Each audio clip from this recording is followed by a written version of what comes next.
Morning students, we'll start with our next lecture of retirement of partner. Now this is the second sum. It is a solved sum from your textbook.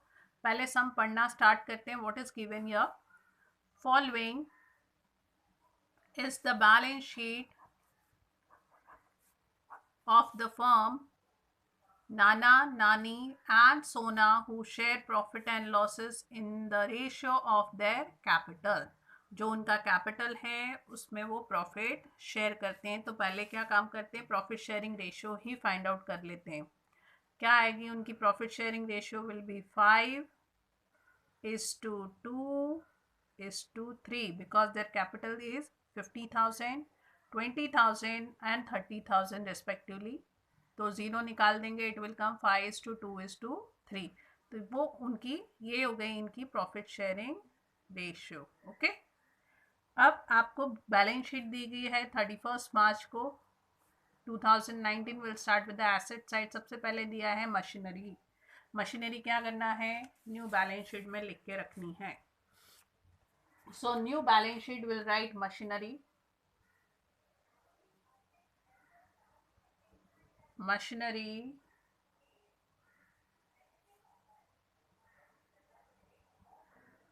and the amount of machinery is 20,000. No adjustment regarding machinery. I can write the amount in second column. After machinery we have, if you can see, we have building. Building again an asset. So we'll write in balance sheet asset side machinery के नीचे हम लिखेंगे building. Building के लिए adjustment है तो we'll write 55,000 in inner column. After machinery, if you can see, we have stock. Stock again an asset. So balance sheet asset side. Building के नीचे line छोड़ेंगे, फिर लिखेंगे stock 12,000 and again we'll go towards the sum. Next what is given? Next is given debtors. Debtors की ये amount लिखते हैं, ये बाद में देखेंगे क्या करना है. तो हम डेटर्स की अमाउंट लिख के रखते हैं. स्टॉक के नीचे लाइन छोड़ेंगे, लिखेंगे डेटर्स 12,000. नेक्स्ट वी हैव, ये ऑलरेडी अभी तक हमने लिखा नहीं है, इसकी पोस्टिंग बाद में सम पढ़ने के बाद में करें. Next we have cash. तो डेटर्स के नीचे लाइन छोड़ के कैश. कैश का मैं सेपरेट अकाउंट नहीं बना रही हूँ, therefore I will write cash balance here only 17,000. कोई एडजस्टमेंट होगा उसके अकॉर्डिंगली, नहीं तो यही अमाउंट हम बाहर लिख देंगे. ओके, यहाँ तक क्लैरिफाई हो गया. Now will go to the liability side. Liability side सबसे पहले दिया है कैपिटल अकाउंट नाना, नानी, सोना. चलिए इनका बैलेंस ट्रांसफर करते हैं. ये है मेरा capital account. By balance brought down 50,000, 20,000, 30,000.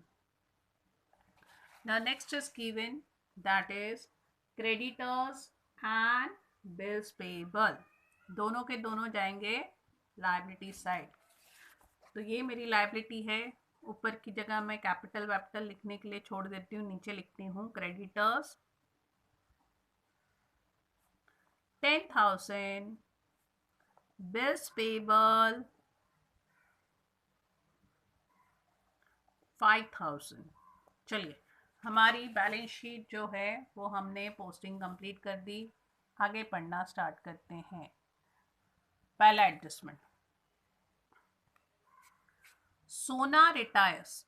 Third partner जो है सोना, वो रिटायर हो रही है कब? 1 अप्रैल यानी कि फाइनेंशियल ईयर के पहले दिन पर ही.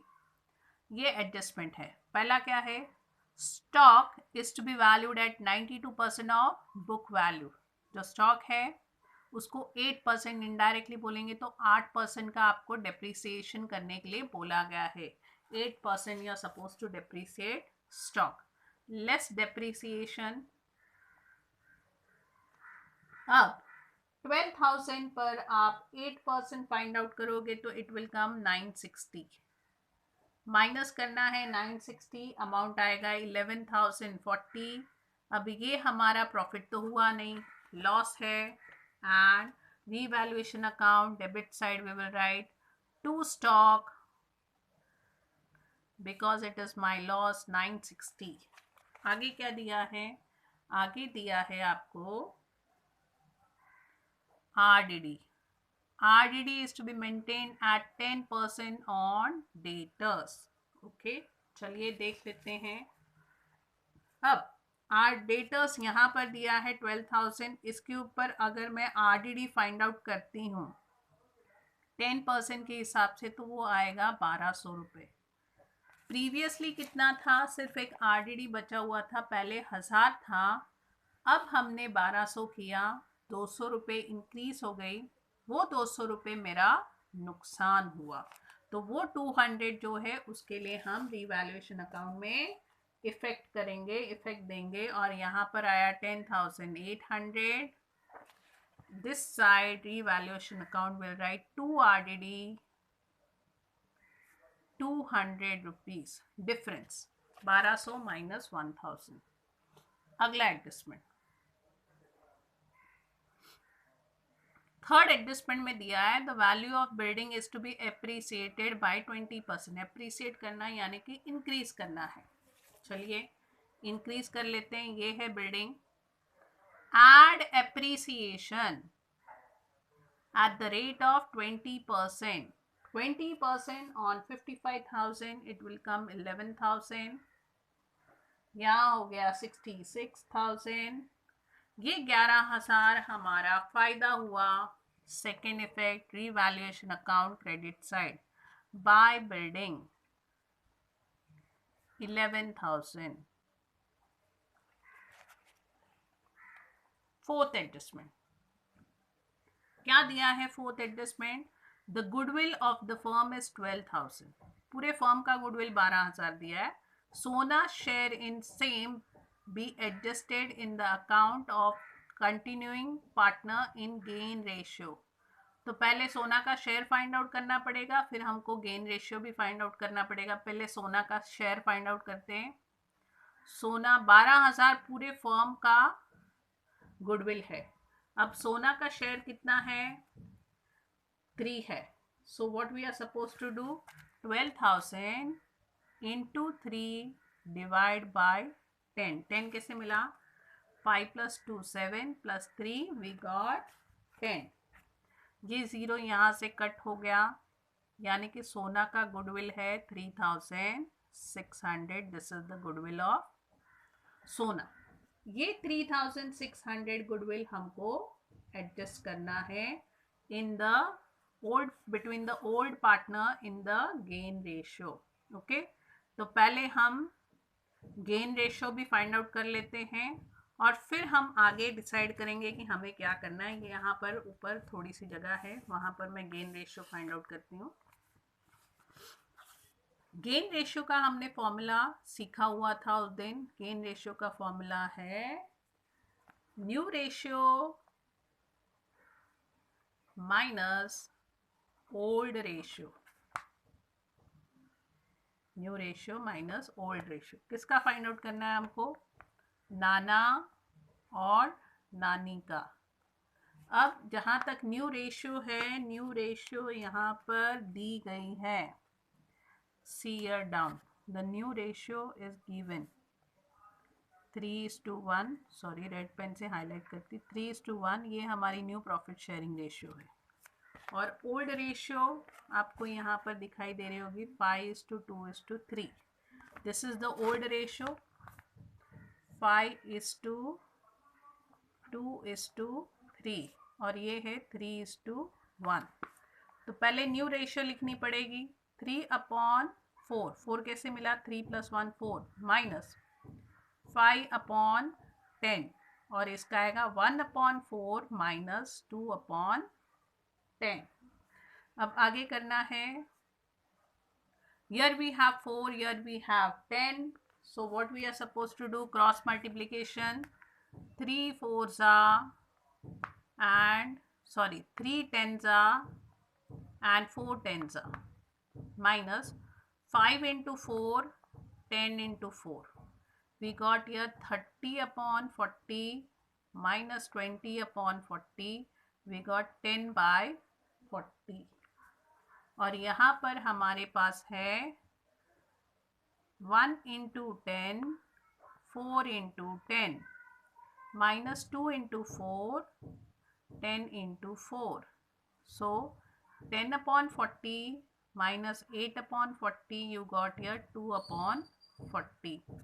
तो रेशियो गेन रेशियो क्या है? 10:2. This is further divisible into 5:1. तो मेरी गेन रेशियो जो यहाँ पर है वो है 5:1. This is my gain ratio और इस रेशियो में मुझे जो रिटायरिंग पार्टनर है उसका गुडविल जो है वो पुराने पार्टनर्स में बांटना है. चलिए अब गुडविल कितना है? 3600. पहला इफेक्ट कर लेते हैं उसका. First will write here bye goodwill. सिर्फ रिटायरिंग पार्टनर का हम एडजस्ट कर रहे हैं 3600. फिर इस साइड में आएगा ऑपोजिट साइड में टू गुडविल. ये जो पार्टनर बचे हुए हैं इनको what was the gain ratio? 5:1 ratio में 3600 हमको डिस्ट्रीब्यूट करना है. So first one will get 600 और जिसका 5 है उसको मिलेगा 3000. ये दो इफेक्ट उसके आएंगे गुडविल के. ओके आगे fifth one. What is given in the fifth one? The entire capital of the new firm is fixed as 1,60,000 between Nana and Nani in the new profit sharing ratio and make adjustment in cash. चलिए ये भी कर लेते हैं.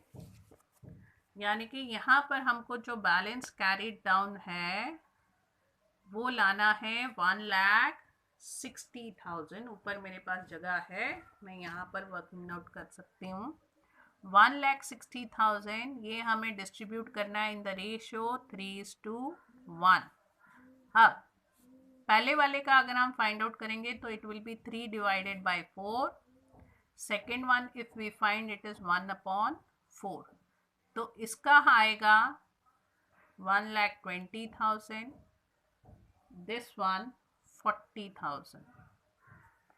यही amount हम यहाँ पर लिखेंगे. 1,20,000 पहले का हो गया, 40,000 सेकेंड वन का हुआ और इनको एडजस्ट करने के लिए जो भी बैलेंस आएगा वो कैश करके हमको एडजस्ट करना है. ओके जो भी बचेगा वो किस में एडजस्ट करना है? कैश अकाउंट में. फिर से हम पढ़ते हैं व्हाट इज गिवन.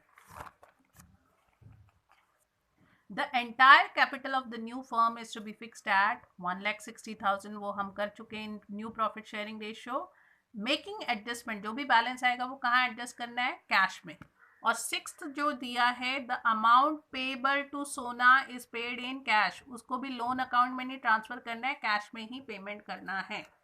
तो अब हमें क्या करना है? पहले रीवैल्यूएशन अकाउंट क्लोज करना है. रीवैल्यूएशन अकाउंट अगर आप देखोगे, देखने से ही समझ में आता है वहाँ 11,000 है. इस साइड में कुछ नहीं है, मतलब कुछ नहीं है मतलब छोटे छोटे से अमाउंट है. It is just 1,160 rupees. So it is less. यानी कि इस सम में प्रॉफिट आ रही है जो हम पार्टनर्स कैपिटल अकाउंट में ट्रांसफ़र करेंगे. ट्रांसफ़र करते समय तीनों का नाम लिखना है, नाना, नानी एंड सोना. कौन से रेशियो में ट्रांसफर करना है? 5:3:2. 11,000 minus 1,160 it will come 9,840. तो फर्स्ट वन 4,920, 1,968, 2,952. यहाँ डेबिट, वहाँ जाएगा क्रेडिट में by revaluation account. 4,920, 1,968, 2,952. Sorry, it is the ratio 5:2:3 है. ओके चलिए अभी इसको क्लोज करते हैं. क्लोज करते समय देखना है कौन से साइड का टोटल ज़्यादा है, देखने से ही समझ में आ रहा है। पहले जो दो पार्टनर्स हैं उनका यानी कि नाना और नानी का ये साइड का बैलेंस ज़्यादा है और सोना का ये साइड का बैलेंस ज़्यादा है। तो पहले सोना को क्लोज करते हैं। सोना का यहाँ पर बैलेंस आया 36,552। सेम विल राइट ईयर, और जो भी उसका डिफरेंस है वो कहाँ ट्रांसफ़र करने के लिए बोला है, कैश अकाउंट में। ओके, यहाँ कैश अकाउंट आया डेबिट साइड, यानी कि कैश अकाउंट में ये जाएगा क्रेडिट साइड में। तो कैश अकाउंट के क्रेडिट में लिखना है, मतलब ये कैश अकाउंट में से क्या करना पड़ेगा हमको, माइनस करना पड़ेगा 36,552। ओके, बचे बाकी दो, उनका बैलेंस देख लेते हैं। यहाँ पर आया उनका बैलेंस 1,23,000। सेम विल राइट या 1,23,000। इसका आया 40,600। 40,600 जो माइनस करके बचेगा वो कहाँ ट्रांसफ़र करने के लिए बोला है, कैश अकाउंट में। तो कैश अकाउंट में माइनस करने के बाद में यहाँ पर आ रहा है 68,080, 18,632। यहाँ पर कैश अकाउंट हमने क्रेडिट में लिखा है, यानी कैश में डेबिट में जाएगा। डेबिट में लिखने का मतलब है ऐड करना है, तो हम ये दोनों अमाउंट ऐड करेंगे। 68,080 प्लस 18,632, ये तीनों ऐड करके ये माइनस करने के बाद में कैश का टोटल हो जाएगा 67,160। ओके, अब इसको कहाँ ट्रांसफ़र करना है, यहाँ पर कैपिटल अकाउंट करके नाना नानी 1,20,000, 40,000, 1,60,000, 1,60,000, and then we have 10,000 and 5,000. The total of balance sheet is 1,75,000। और इस साइड का टोटल है हमारा 20,000 की machinery, 66,000, 11,040, 10,800 and 67,160. The same total you will get, that is 1,75,000। Balance sheet हमारी टैली हो गई। तो अब हमें क्या करना है, सम ध्यान से देखना है। ओके, ध्यान से व्यू करना है। स्पेशली ये जो है फोर्थ एंड फिफ्थ एडजस्टमेंट, ये fourth and fifth adjustment this are very important. पहला क्या है, गुडविल ऑफ द फर्म दिया है, उसमें से सिर्फ सोना का शेयर जो है गुडविल का वो एडजस्ट करने के लिए बोला है। तो उसका इफेक्ट हमने क्या किया, यहाँ पर हमने सोना का शेयर फाइंड आउट करके वो लिखा है, और ऑपोजिट साइड में पुराने पार्टनर्स में न्यू प्रॉफिट गेन रेशियो में हमने बांट दिया है। फिर जो फिफ्थ एडजस्टमेंट है उसमें क्या दिया है, फिफ्थ एडजस्टमेंट में दिया है कि जो कैपिटल है वो न्यू प्रॉफिट शेयरिंग रेशियो में आपको एडजस्ट करना है, और कैपिटल फाइंड आउट करके दिया है। तो हमने 1,60,000 न्यू प्रॉफिट शेयरिंग रेशियो में एडजस्ट किया है, लेकिन जो भी बैलेंसिंग फिगर इसके बाद में आएगा वो कहाँ ट्रांसफ़र करना है, कैश अकाउंट में। और जो पार्टनर रिटायर हो रहा है उसका बैलेंस भी कैसे पे करना है, कैश में करना है। तो सम आपको ध्यान से व्यू करना है। Though it is a solve sum, it is very important sum because two adjustment are very tricky. तो सम अच्छे से व्यू कर लेना। व्यू करने के बाद में समझ के इसको, भले सॉल्व सम है, बिना देखे इसको नोटबुक में सॉल्व करने की कोशिश करो। और नोटबुक में सॉल्व करने के बाद में भी अगर आपको नहीं समझ में आ रहा है, I am there to explain you again. When I take lecture on Google Meet, I will explain it. But important is view the lecture nicely. आजकल आपके lectures view दिखाई नहीं दे रहे मुझे। lectures के view देखती हूँ 35, 40, 50 lectures के view आ रहे हैं, यानी कि उससे मुझे समझ में आ रहा है आप लोग टाइम पास कर रहे हैं, आप व्यू नहीं कर रहे हैं। अगर आपको लग रहा है आपको अकाउंट्स बहुत ज़्यादा आने लगा है तो ये ओवर कॉन्फिडेंस भी अच्छा नहीं होता है। You are suppose to view the lecture very nicely and solve the sum in your notebook. That is also very important. Though it is a solved sum, take it seriously. Adjustment बहुत अच्छे हैं उसके, समझने वाले, दिमाग चलाने वाले adjustment है। तो एडजस्टमेंट ध्यान से व्यू करना, कहाँ पर इनकी पोस्टिंग की है, और सम सॉल्व करना। फिर भी अगर समझ में नहीं आएगा, most welcome, you can ask me. Take care, have a nice day.